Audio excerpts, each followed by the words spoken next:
vähem perekond on nendest repressioonidest otseselt pääsenud, aga kui perekonna mõistet natuke laiemalt võtta, siis muidugi mitte.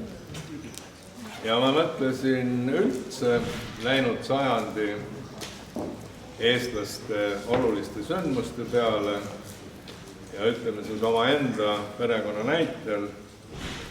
Kõigepealt minu mõlemad vanaisad olid vabadussõjas, minu vanaema, isapoolse vanaema isa lasi jällegi vabadussõja ajal olnud kiirelt korraldatud välikohus maha, sellepärast et ta Viljandi ligidal Tänassilmas ei lubanud oma talumaadel punaseid, kinninabitud punaseid maha lasta, mille pärast vanaemal oli hing haige kuni elu lõpuni, kusjuures ta tegelikult tagantjärgi mõisteti õigeks. Aga siis oli juba hilja ja perekonna kõik teised mehed olid vabadussõjas. Aga peale teist maailmasõda oli siis meie peres nii, et vanaisa õde oli Siveris vangis, isa tädipoeg oli vangis ja isa onupoeg oli siis nii-öelda tänase päeva mees. Ma kohtusin temaga, tema nimi on Aksel Kollist, New Yorgis või New Yorgi ligidal New Jersey's kuskil 90. aastate päris alguses. Tal on 3 last, ise on nüüd kahjuks surnud muidugi, Ingrid, Karin ja Eerik. Nad on maailmas laiali, aga see Ingrid Kollist oli siis esimeses Ameerika saatkonnas siin Eestis majandusatašee. Ja kui ma Aksel Kollistit guugeldasin, siis ma leidsin 42. aasta Postimehe, mis on teisipäev 6. oktoober 1942. Ja see on siis peaaegu täpselt 2 aastat enne seda põgenemist. Ja lihtsalt ma loen mõned pealkirjad, kõik need inimesed, kes põgenesid, elasid tol ajal selles samas Eestis. Juhikõne vastukaja. Siin on öeldud, et Saksamaa jätkab ainult rünnakuid. Saksa surve tugevnemine, Tereki rind, Kaukaasia. Loode osas rünnati kõrgeid mägipiirkondi. Göringi kõne, siis juudi hangeldajad Soomes süüpinki ja ütleme siis siukseid olmelisi detaile ka. Isevarustajad linnased üles töötanud 67 530 ruumimeetrit puid, edukas võitlus plekilisi soetõve vastu, kartuli hinna kohta anti määrus. Ja selles ajalehes on siis ka teadaanne Tartu Ülikooli vastu võetud üliõpilaste kohta ja seal ongi siis kirjas, et õigusteaduskonda on vastu võetud Aksel Kollist. Selle Aksel Kollisti elusaatus läks siis nii, et ta suri seal samas New Yorgi ligidal New Jersey's. Ja nagu ma ütlesin, ma mõtlesin, et ma räägin mitte otse põgenemisest, aga selle ümbert natuke. Ja teine, mida ma mõtlesin siin öelda, on siis see, mitte kõiges loomulikult, mis edasi juhtus, aga arusaadav, et need inimesed pidid oma uutel kodumaadel kohanema, töö leidma, ellujäämise eest võitlema ja näe ka väga palju vaimuvara produtseerima seal juures. Siin mu selja taga on üks stend, kus siis on väljavõtte ajalehest, kus on toodud ära kunstnikud, kirikuringkonnad, kirjanikud, teatritegelased, arstid, muusikud, insenerid, teadlased, kooliõpetajad, majandusinimesed, agronoomid, kes Rootsi jõudsid. Muidugi ei ole mitte need kõik. Ja selles raamatukogus on kohane meenutada just seda vaimset tegevust, mis siis igal pool laias maailmas aset leidis. Ja me võime uhkusega öelda, et siin raamatukogus on väliseesti kirjanduse maailma kõige parem kogu. See on tekkinud siia niimoodi, et Vene ajal hakati vaikselt saatma väliseesti kirjandust Eestisse. Suures osas see korjati piiri peal ära ja viidi partei keskkomiteesse hoiule, aga mingil hetkel tekkis siis olukord, kus seda nii-öelda erikogu hakati siin hoidma, seda hakati järjest teadlikult kasvatama ja nii on see siis siia majja tekkinud. Selle juures tahaks ma meenutada ka Anne Valmast, kes oli selle raamatukogu direktor enne mind ja kes on väliseesti kirjanduse asjatundja ja kelle, ütleme, üks põhilisi elutöid on siin minu kõrval. Lihtsalt vaatamiseks, kui paks see on. Ja see on väliseesti kirjanduse bibliograafia. Ta kirjutab siin sissejuhatuses, et see ei ole täiuslik, mida muide ta väga tõsiselt põdes enne selle avaldamist ja me pikalt seda arutasime, et täiuslikkuseni ei ole selle asjaga võimalik kunagi jõuda. Aga paar asja selle juures ma ütleksin, mis minu arust on üsna tähendusrikkad. See on siis 44 kuni 2010, see tähendab 66 aastat on siin käsitletud ja sellest tema nimekirjas on 9272 trükist. See tähendab, et kui lihtsalt matemaatiliselt ära jagada, on 140 trükist aastas, see tähendab väliseesti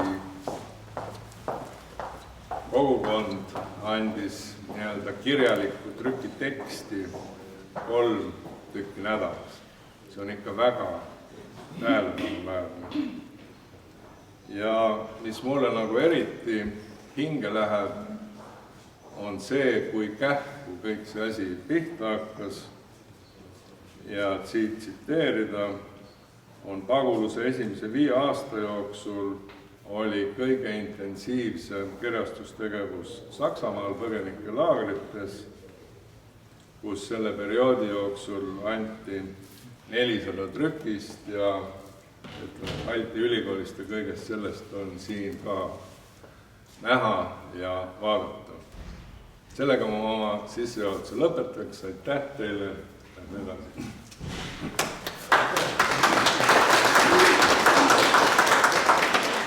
Aitäh! Ja nüüd annaks ma sõna Ülemaailmse Eesti Kesknõukogu abiesimehele Iivi Saetovale Prahast, kellega mul on olnud erakordselt meeldiv koostöö selle näituse puhul juba eelmise aasta sügisest alates, kui me hakkasime seda rääkima ja kui ma rääkisin talle oma ideest. Nii et, aga näitusest ma räägin kohe mõne hetke pärast. Kõigepealt teie. Aitäh! Ülemaailmse Eesti Kesknõukogu liikmesmaad on väga õnnelikud, et nad saavad siin välja panna teie läbi nende saatuse. Ja selle tõttu me anname teile juurde lisaks just värskelt ilmunud raamatut ja eelmisest aastast, mis me korraldasime Suurbritannias lauluraamat. Nii et palun pange endale juurde. Suur tänu teile. Aitäh.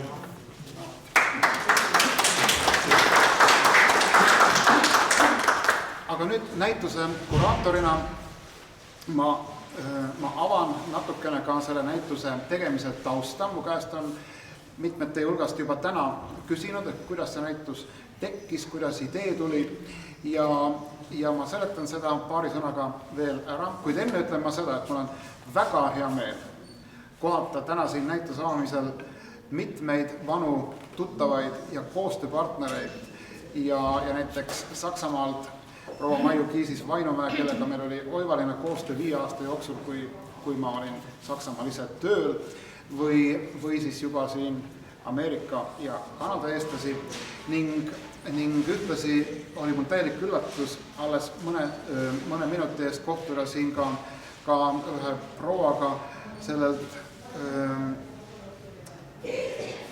ülitraagiliselt lõppenud Mõõra laevalt. Nii et kahjuks ma ei teadnud, et sellelt laevalt tuleb ka meie näituse avamisel inimesi, aga mul on erakordselt soe ja hea tunne, et olete siia saabunud. Nii et suur tänu. Näituse mõte oli tutvustada meie väga rikkalikku välis-Eesti kirjanduse kogu ning mis oleks veel loomulikum ühes teadusraamatukogus, kui näidata seda eelkõige trükiste kaudu.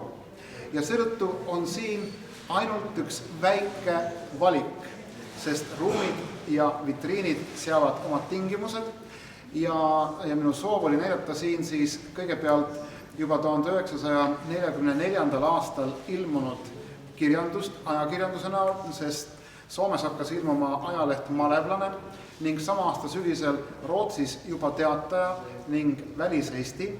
Nii et kui te vaatate siin vitriinides ringi, siis te näete siin mitukümmend koopiat tollastes ajalehtedes välismaal ilmunud, eestikeelsetes ajalehtedes ilmunud artiklid põgenemiste kohta ning ühtlasi rõhutavad seda info tähendust ka need suured fotostendid, eks ole, 6 suurt stendi ning teiseks näidata aga nüüd siis juba tollal kaasajal ilmunud ilukirjandust ning dokumentaalkirjandust põgenemise kohta, mis hakkab ilmuma kohe ka vahetult ja esimene teos sellest on siis juba 1946. aastal ilmunud üks raamat, aga 1944 sügisel ka veel siis, kui lahingud Eestis käisid, ilmub näiteks ka kogu teos Eesti looming, väga oluline ilukirjandusteos, kus aga on ka oma koht publitsistikal ja isegi kunstiajaloo artiklitel.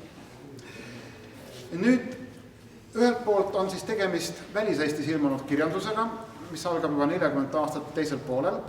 Teiselt poolt aga on näitusel ka raamatud, mis on juba siis trükitud peale Eesti taasvabaks saamist 1991 ning taas siis juba raamatud Eestis ning ka Välis-Eestis. Ning peale eestikeelse kirjanduse on näitusel ka kirjandust inglise keeles ja rootsi keeles. Ehk siis kõige tähtsamal Mandri-Euroopa pagulasmaal, mis meie jaoks ju muutus Rootsi eelkõige, ning siis ingliskeelsetel maadel Kanada, Ameerika Ühendriigid, Austraalia. Ja samuti meeles ka üks taanikeelne teos, sest selle autoriks on kuulus Eesti ajaloolane Vello Helk, kellest sai Taani riigi arhivaar ja siin on mängus lihtsalt mõned sentimendid, sellepärast et ma olen Vello Helgiga ka kohtunud ja pidanud temaga väikest kirjavahetust ja tema omaaegne kuulus uurimus jesuiitidest Tartus on olnud mulle üks kõige olulisemaid ajaloolaseid raamatuid. 4. punkt aga siin on fotograafia ja on ülimalt hää meel, et Välis-Eesti kirjanduse osakonda meil kuuluvad ka fotograaf Karl Hintseri fotod. Tegemist on siis Postimehe fotograafiga, kes samuti põgenes 1944 ning jäädvustas Saksamaal 1945 juba esimeste pagulaslaagrite elu. Ja need fotod on siis siin sellise friisina kuni taha seina minemas ja algavalt peale põgenemistseeniga siis Lääne-Eestist september 1944 ja jätkuvalt kohe automaatselt siis juba jaanuar 1945 Saksamaal ja vaadake, kui armas on näha pappkastist last, eks ole. Aga kui te mõtlete, mis tingimustes see on ja mis olukorras ja miks selline olukord sündis, siis tegelikult on see ju tragikoomiline, eks ole, sinna tuleb tegelikult see traagiline noot ju kõik sisse. Ja kui te vaatate ja loete ka neid tekste siin, siis te näete, kuidas pagulaslaagrites algas juba 45. aastal kohe ka kultuuri tegemine, eks ole, hakkab peale haridusprogramm ja kõik see kajastub ka tollal fotodokumentalistikas. Järgmine aspekt aga on seotud Balti ülikooliga, mis tegutses 1946–49 siis Hamburgi külje all ja sel aastal möödub 70 aastat selle kooli lõpetamisest, tegevuse lõpust ning seda kajastab samuti üks fotonäitus siis meie galerii teises otsas, mis on saabunud meile Torontost, Välis-Eesti muuseumist ja mida eelnevalt oli eksponeeritud ka Tartu Ülikooli raamatukogust. Ning seetõttu on siin näitusel nii-öelda kaks poolt, kõigepealt üks külalisnäitus nii-öelda Välis-Eestist ja teiselt poolt siis meie enda maja kogud. Ja veel üks väike aspekt, et keegi mu käest juba küsis, et mis aer see on. Kui te pöörate nüüd selja, vaatate sealt ripub laest üks aer tõesti. See on samuti ühe paadipõgeniku Enno Halleki, kes lahkus 1943 juba siis Rohukülast üle Saaremaa siis Rootsi ning elab ja tegutseb Rootsis siiani, üks kõige kuulsamaid välis-Eesti kunstnikke. Tema teos Aer aastast umbes 1980, mis kuulub veel ühele paadipõgenikule, see on Jaan Manitski ning on pärit oma kunstimuuseumist siis Viinistust ja see üks ja ainus aer peaks minu meelest visuaalselt suurepäraselt sümboliseerima kogu 44. aasta põgenemisprotsessi, eks ole, mindi üle mere, mindi laevukestega, mindi paatidega ja olenemata sellest, et nüüd see aer ei ole mitte nüüd see originaalaer ega isegi mitte koopia sellest, see on lihtsalt üks kunstniku fantaasia aerust kui sellisest, peaks ta ometi tuletama meelde olukorda, kuidas mindi ja need augud sellel Enno Halleki aerul tema enda jutu järgi peaksid kajastama seda, et kui nad sõitsid Saaremaalt välja, siis tulistasid nende paati ka siis Saksa piirivalvurid ning mõned kuulid olid tabanud ka siis aer. Nii et need aerud siis sellisel kujul, aga ma rõhutaksin meelgi, et originaalaer aastast 1943 ning 9 samasugust aeru kuuluvad Põhjamaade kõige tähtsama moodsa kunstimuuseumi Stockholmi Moderna Museeti kollektsiooni. Kui te lähete Stockholmi, siis võite neid vaadata ka seal peaekspositsioonis. Nii et need on olnud selle näituse ülesehitamise puhul minu jaoks väga olulised punktid. Näidata ajakirjandust, näidata ilukirjandust, dokumentalistikat, fotograafiat, natukene ka kujutavat kunsti. Ja ma usun, et selle näitusel on olemas ka oma pedagoogiline otstarve, mida näitavad just eelkõige need stendid ning samuti külalisraamatu kõrval on olemas eraldi kõikide nende tekstide teised koopiad, mida siis vaatajad saavad lugeda ja arutada seda, milline autentne olukord kajastub tollases, me võime öelda juba Välis-Eesti ajakirjandus, sest sellest Kodu-Eestist loomulikult tollal ju kirjutada ei saanud, aga lehed Helsingis ja Rootsis seda ometi juba väga dramaatiliselt esile tõid. Näituse kuraatorina ma tänan väga oma meeldivaid koostööpartnereid, ma tänan Ülemaailmset Eesti Kesknõukogu, ma tänan oma akadeemilist raamatukogu, mis on võimaldanud mul selle näitust teha, oma suurepäraseid kolleege Välis-Eesti kirjanduse keskusest, proua Jutat ja Heti Kukki ning loodan, et siia tuleb vaatama seda näitust suur hulk Eesti inimesi. Ma tänan tähelepanu. Kas ma võin palun? Aga palun. Milline auvõim? Väga kena. Ühekeni esimees. Välismaal on 230 000 eestlased, kes elavad seal. ma kutsun täna, et nad kõik tuleksid vaatama. Suur tänu sulle, see meeskonna. Hästi tehtud. Täna on väga tähtis päev. Me tahtsime sulle ühe tänu avalduse anda. Palun jaga teie meeskonnale. Väga tähtis päev, päike paistab. Ja kõik on täna kutsutud Jaani kirikusse. Meil on seal veel meie kirikus suur põgenemine õhtu. Liis on Vabadusväljakul Liina Solmeniga ja Ivo Linnaga. See päev meil on palju veel teha. Pisanad voolavad, aga las nad voolavad. Aitäh sulle. Suur tänu!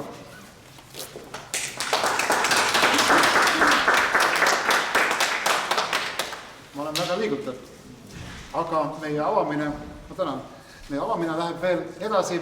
Ma paluksin siia nüüd veel ühe paadipõgeniku ja selleks on kirjanik Enn Nõu, kes loeb meil ette vahetult peale Rootsi jõudmist kirja pandud märkmed. Aga palun.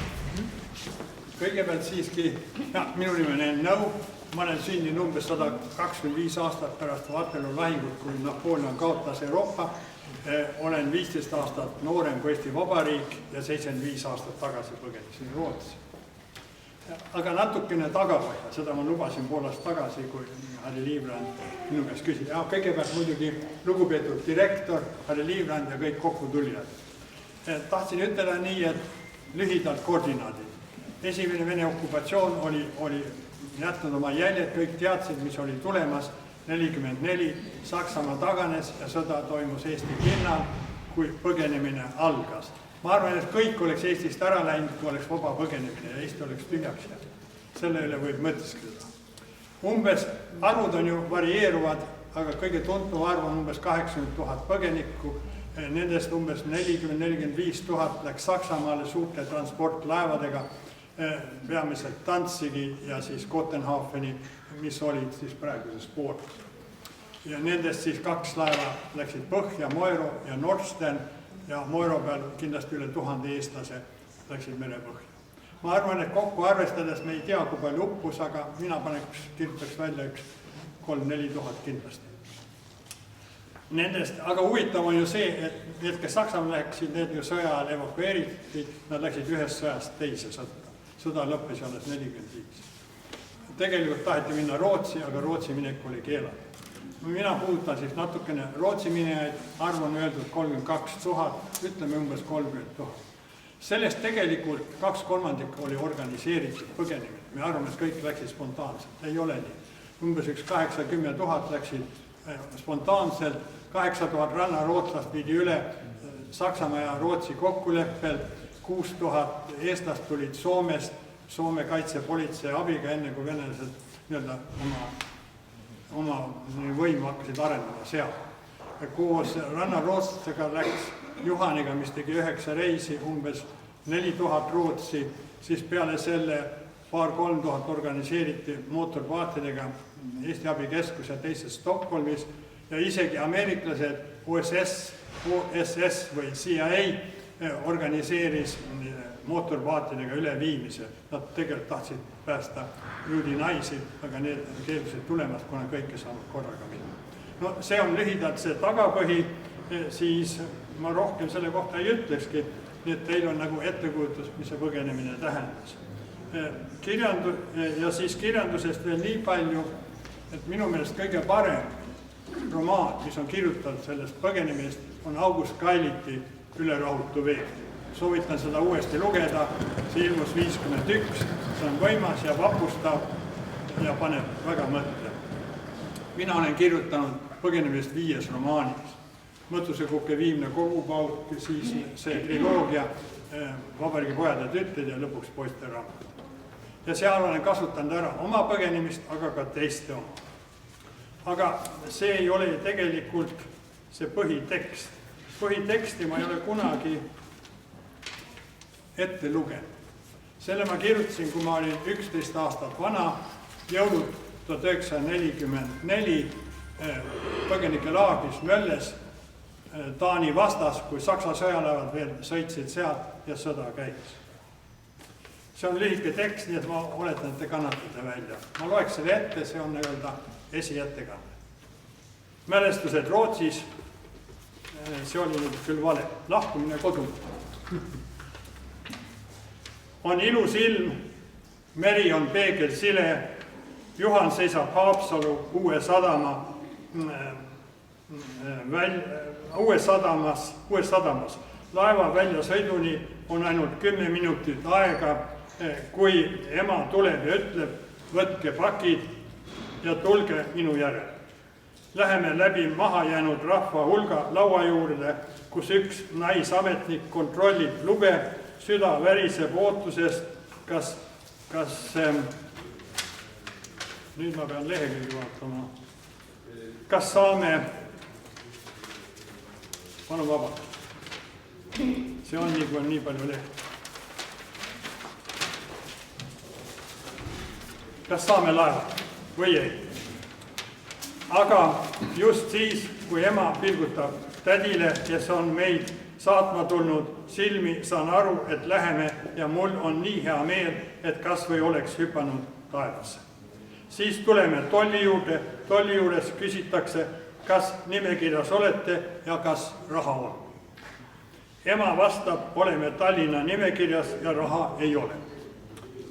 Kui selle laua juures on asjad õiendatud, läheme järgmise laua juurde, siin kontrollitakse veel kord, kas raha on veel või ei ole. Emal on kogemata üks 5-margane käekotti jäänud ja mees võtab selle ning muiga. Nüüd siis pääseme laevale. Laev hakkab üsna varsti minema, mina olen laeva ninas ja vaatan merd. Siit paistab Noa-Rootsi rand ja on selge pilt üle terve laeva. Näed, kuidas inimesed sagivad ja askeldavad. Juhan on mahukas 3-mastiline kaubalaev. Kajutit asendab lihtne kaubaruum, kuhu narid on sisse löödud. Taga on laeval roolikamber ja meeskonnaruumi. Laev on halli värvi ja liigub keskmise kiirusega. Narmendav saksa lipp kepsib tagaotsas, varsti jõuab laev Nõva randa ja laseb seal ankru sisse. Juhuslikult kuulen üht meest ütlevat, laev ei sõida enam, jääb ööseks siia. Mina lähen alla kaubaruumi, söön veidi ja heidan magama.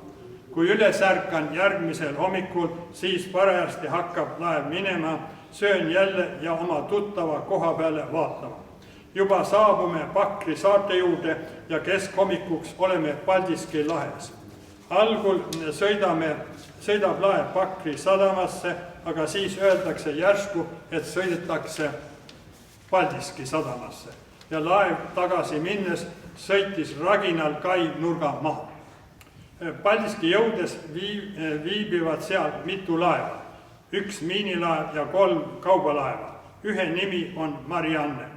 Siin oodatakse veel tükk aega, kuni saabuvad kontrollijad ja alles siis lastakse inimesed Juhanile koos pakkidega.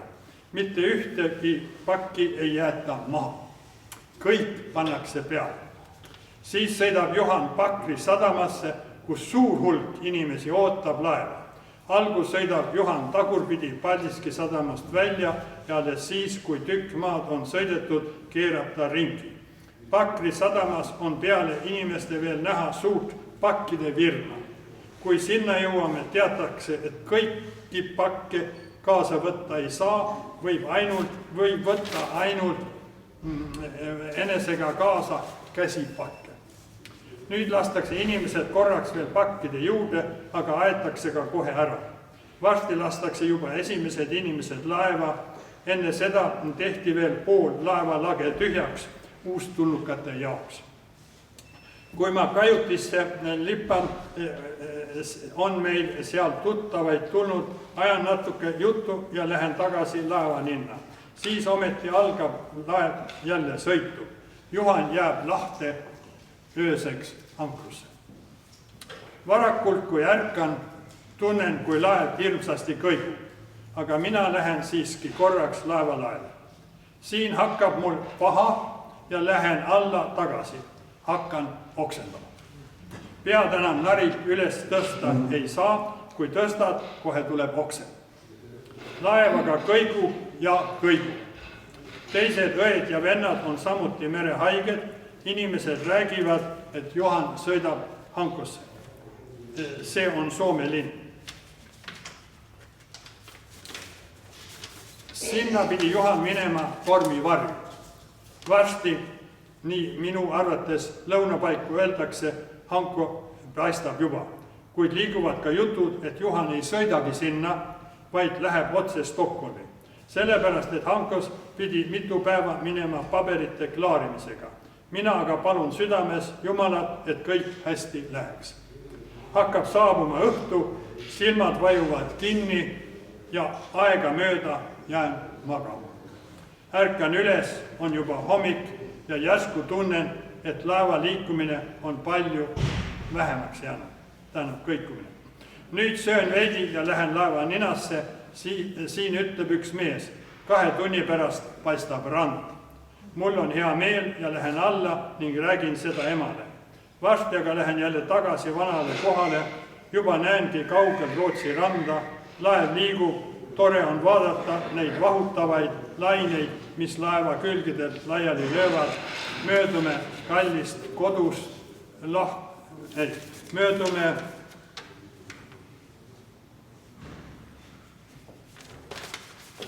siin on viimane lehekülg kuskil ära kadunud.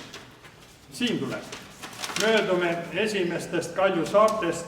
Loots tuleb laevale ja varsti oleme Skäärides. Paistavad esimesed majad. Vesi on peegelsile, ilm ilus ja päike paistab palavalt. Õhtul jõuame Stockholmi välisadamasse. Mölle Rootsi jõulud 1944. Siis paar mälestuskildu. Kõik, kes ütlevad, nad kõike täpselt mäletavad, need valetavad. Inimesed mäletavad ainult fragmente. Ja mina mäletan ka ainult fragmente. Aga see, mida ma siis üles kirjutasin, see on terve.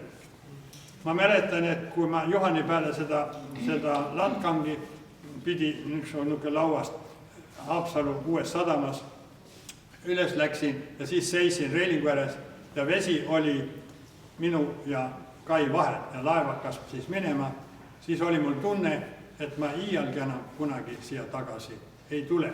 Ma seisan praegu siin.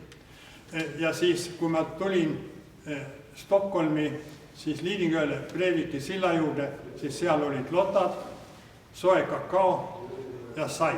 Ma ei olnud terve sõja aeg saia saanud, ainult Eesti leiba. Praegu Helga, minu abikaasa, teeb Eesti leiba samast juuretisest 1979. aastast saadik ja ma peamiselt söön ainult Eesti leiba. Aitäh!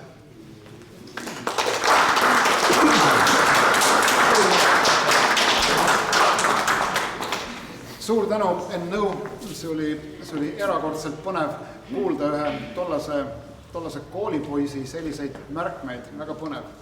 Aga midagi oli see ikka nagu päris, eks ole ju, see siiski ei olnud ju väljamõeldis. Eks ole, et kõik inimesed mäletavad, aga mitte kõik, eks ole. Kui sa üles kirjutad kohe, siis on see üsna täpne. Väga hea. Nii et päevikud soovitan ennem lugeda kui mälestus. Väga hea, aitäh. Ja meie piduliku näituse avamise viimane pidukõneleja on kirjandusteadlane Sirje Kiin. Palun väga.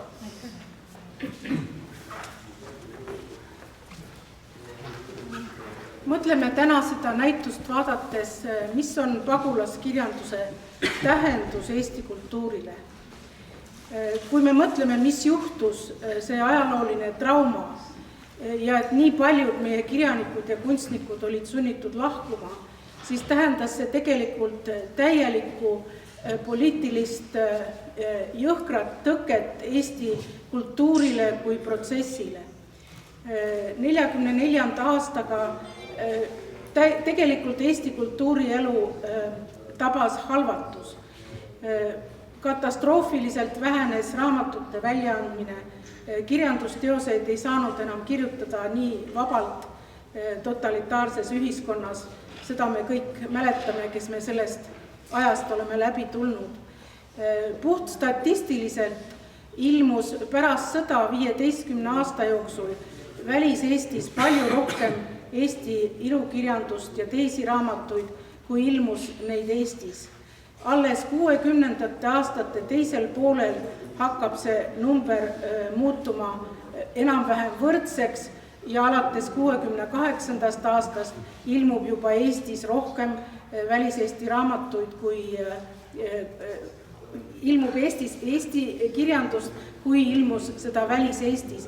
Nii et tegelikult see oli nagu üks jõgi, mis suundus välismaale ja läbi milliste aineliste raskuste. Kõik need looming, ime läbi juba 44. aastal see esimene looming, veel lahingud käisid, juba anti looming välja, et see on see imeline Eesti kultuuri elujõud, mis kõigile neile sõja ja põgenemise ja kõikide nende poliitiliste raskuste läbi leidis endale ikkagi tee, nii et sisuliselt pagulaskirjandus nendel esimestel aastatel säilitas Eesti kirjanduse ja kultuuri elujõu väljaspool Eestit ja tasapisi hakkas ta tagasi imbuma siis ka keelatud pagulaskirjanduse eksemplarid. Meid kiusati, meid kuulati üle selle eest, kui me lugesime ja levitasime ajakirja Mana või Tulimuld, mind on ennast KGB-s üle kuulatud ja heidetud ette, et ma olen kellelegi ajakirja Mana andnud.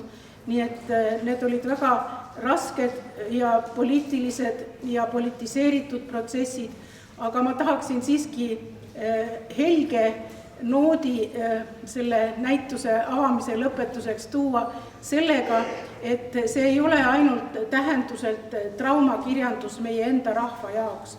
Tegelikult on pagulaskirjanduse mõned teosed jõudnud ka mitte ainult inglisekeelsesse kirjandusmaailma, vaid ka maailma kirjandusse ja lihtsalt selle üheks viimaseks näiteks võib tuua Elin Toona romaani Into Exile, mis ilmus mõni aasta tagasi ja mida ajakiri Economist nimetas üheks kõige paremaks ingliskeelseks teoseks, mis selle ajal maailmas ilmus.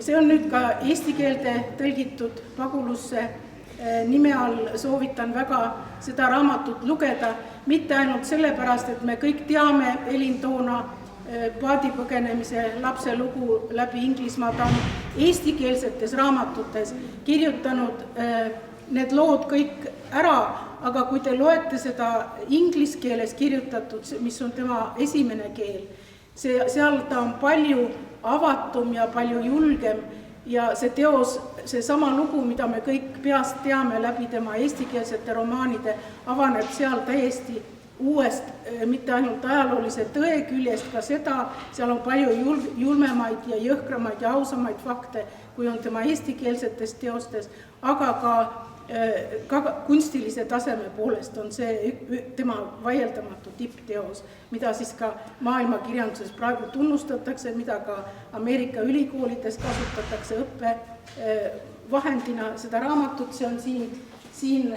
vitriinis väljas, Into Exile, Elin Toona. Ta elab praegu Floridas, tahab väga ka Eestisse tulla, aga me püüame teda aidata, ta kodulinn on Haapsalu ja ta tahab tulla tagasi Eestisse. Ja teine helgem noot, millega ma tahaksin lõpetada, on see, et me jätkame, pagulaskirjanikud jätkavad tagasitulekut. Enn Nõuan täna ja Helga Nõuan täna meie hulgas elavad pagulaskirjanikud tegelikult juba kodu-eesti kirjanikud, sest enamuse aega nad on ju Eestis. Me oleme ka põrmudena toonud pagulaskirjanikke tagasi, mõni aasta tagasi matsime Marie Underi ümber Stockholmi metsakalmistult Tallinnasse, Hiiule metsakalmistule ja möödunud aastal Karl Ristikivi. Aga tulevad nad ka uue kirjandusena. Isegi need autorid, kes on juba surnud, nagu näiteks minu hea sõber luuletaja Urve Karuks, kes suri kahjuks küllalt varakult 2015. aastal ja tema järele jäänud paberitest, tema oli paadipõgenik, 7-aastaselt oli sunnitud põgenema läbi Saksamaa, 7 aastat vintsutusi Saksamaa laagrites ja lõpetas oma elutöö, tegi Kanadas, mitu luulekogu andis seal välja, aga tema järele jäänud paberite hulgast, mis tema oli suur soov kogutud luuletused välja anda, mida ta ise ei jõudnud, ja koos tema tütrega viimased 2 aastat me vaatasime tema järele jäänud paberid läbi ja leidsime sealt nii palju uusi luuletusi, mida keegi ei ole näinud. Ja maikuuses me andsime selle raamatu välja ja Urve Karuks on nüüd Eestisse tagasi tulnud oma uute ja vanade luuletustega, nii et vaadake, raamatukogus on see nüüd olemas, sest ma kingin selle teie raamatukogule. Ma kuulsin, et teil ei ole veel seda raamatut. Aitäh. Nii et Urve Karuks on nüüd ka koju tulnud paadipõgenik laps ja selleski luuleraamatus kajastub kogu selle põlvkonna tragöödia, kes lapsena oli siit sunnitud sellisel viisil põgenema, aga samas ka see haruldane ime, et üks luuletaja, kes on üles kasvanud ingliskeelses keskkonnas, on suutnud säilitada niisuguse keele, eesti keele rikkuse ja sellise vaimu tugevuse. Ja see muidugi kehtib ka kogu pagulaskirjanduse kohta. Nii et hinnakem seda suurepärast tähendust, mis pagulaskirjandusel on, aga ka kunstil ja kogu välis-Eesti kultuuril, mis tasapisi ühel või teisel kujul naaseb praegu Eestisse, mille üle meil kõigil on hea meel. Aitäh selle näituse eest ja palun vaatame näitust.